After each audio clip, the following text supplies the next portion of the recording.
Bom dia, pessoal. Tô aqui de novo, nossa aula de sexta-feira. Então, nosso sétimo encontro, se eu não me engano. Hoje é o sétimo encontro, isso mesmo.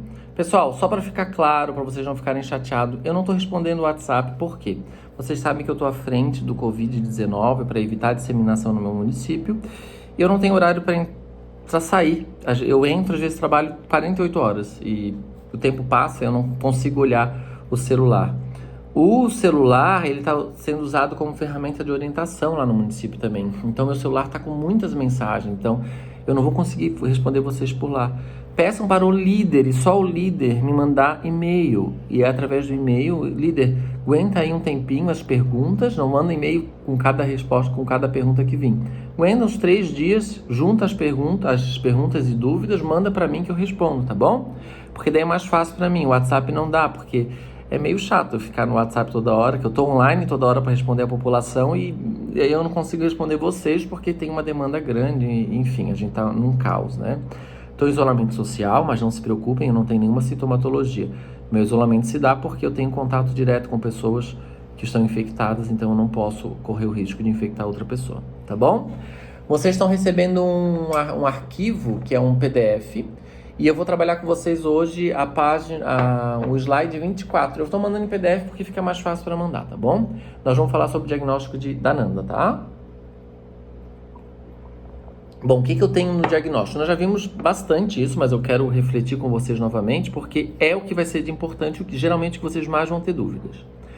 O diagnóstico é um julgamento clínico que é uma resposta ao que você viu do indivíduo. Uma alteração de sinal vital, ou um problema de saúde, ou um potencial problema, ok? Então, o diagnóstico de enfermagem é isso. É o julgamento clínico desse problema, de uma resposta.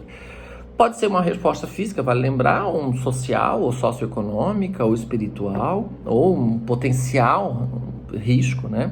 Por exemplo, hoje todos nós temos um diagnóstico da Nanda, se sairmos ou mesmo estando em casa, né? Que é o risco de infecção. Então, esse diagnóstico é importante, eu quero que vocês prestem bem atenção. O diagnóstico, o livro que vocês têm em mãos, ele é dividido em 7 eixos. Um eixo de conceitos diagnóstico, que é o eixo 1. O segundo eixo está relacionado a sujeito do diagnóstico. O eixo 3, que a gente chama, é de julgamento. O eixo 4 é localização.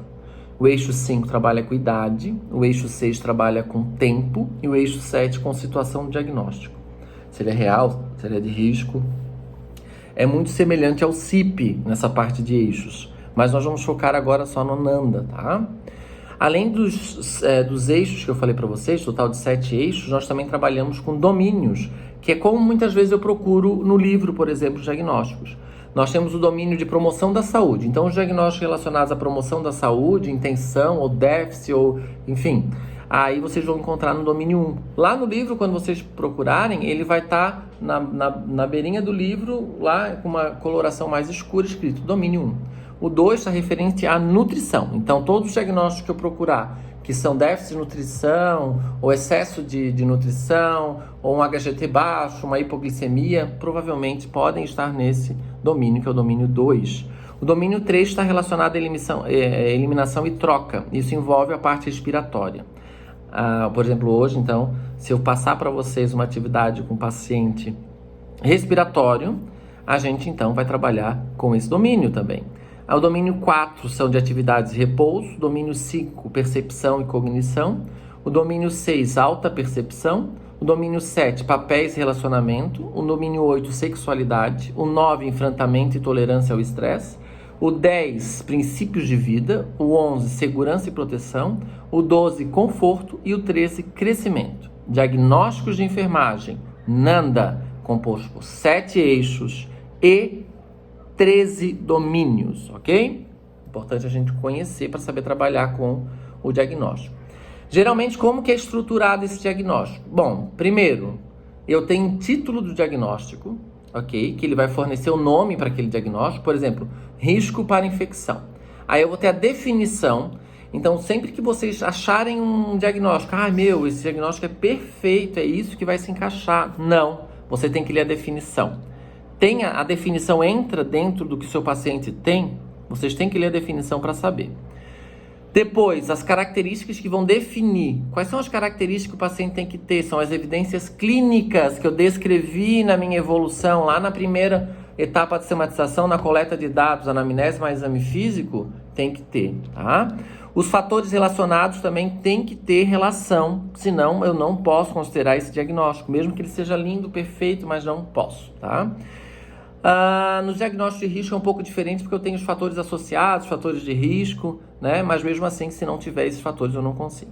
Num geral, quando eu vou falar um exemplo, né? Num geral, eu posso ter um diagnóstico real, que é um diagnóstico que está concretizado, está acontecendo, ou o diagnóstico de risco. Como que eu vou montar a estrutura? Primeiro, eu tenho que declarar o problema. Por exemplo, o problema é débito cardíaco diminuído. Depois eu tenho que relacioná-lo a alguma coisa, ou associá-lo a alguma coisa. Associado a, por exemplo, alterações da frequência cardíaca. E depois de associar, eu ainda tenho que achar os fatores característicos. Por exemplo, uma característica de alteração de frequência cardíaca que provoca baixo débito cardíaco é uma bradicardia. Então, no final das contas, o que eu vi no meu paciente, por exemplo, foi uma bradicardia. E essa bradicardia, ela ganha o diagnóstico de baixo débito cardíaco. Como que fica ele montado? Baixo débito cardíaco relacionado a alterações de frequência cardíaca caracterizado por bradicardia. Isso é um diagnóstico real. Para isso, vocês já leram qual que é a definição de baixo débito cardíaco e vocês já fizeram a coleta, a primeira etapa da sistematização, então assim conseguem montar. O segundo tipo de diagnóstico não é real, é um diagnóstico que a gente diz de risco. Então você vai lá pegar o risco que esse paciente tem, porque durante a tua coleta, por exemplo, de dados, você viu que ele tem um risco. Vamos supor lá que o paciente está com alimentação por sonda nasogástrica. Então, teoricamente, ele tem risco para aspiração. Então, o risco para aspiração é o diagnóstico. Você vai achar lá. E qual que é a associação? Qual que é a relação? É porque ele está se alimentando por sonda nasogástrica. Então, você vai montar o diagnóstico de risco. Risco para aspiração relacionado ou associado à alimentação por sonda nasogástrica. Ok? É simples a estruturação. Um diagnóstico real é o diagnóstico relacionado a tananã, caracterizado por tananã. Só que a maior dificuldade que eu vi, que a turma de vocês está passando, é que vocês não conseguem ter ainda o raciocínio clínico. Vocês têm que ler a definição do diagnóstico e saber fazer uma anamnese do exame físico. Então, vocês estão tendo semiologia, a disciplina de semiologia vai sempre trabalhar muito fixamente comigo, tá, gente? Então, não dá para ficar focando numa e deixar a outra de lado. Essa aqui depende da outra. E como aqui é sistematização e a gente ainda está na segunda etapa, vocês têm que focar no raciocínio, de ter um conhecimento do que está acontecendo ali com aquele paciente, tá bom? No total é isso, então, que eu tinha para falar para vocês sobre o diagnóstico de enfermagem, a segunda parte. E eu vou dar uma atividade para vocês, tá? Vocês têm que me entregar, então, até uma semana depois do que seria a aula de vocês. A aula de vocês seria... Hoje aqui é dia 21 de março, né? Mas a aula de vocês será no dia 28, então vocês vão ter até o dia 4 de abril para me mandar a atividade que eu vou passar, ok? Vou explicar um pouco da atividade. Eu tenho aqui uma evolução de enfermagem, então eu vou utilizar aqui nesse primeiro momento uma consulta de puericultura, tá?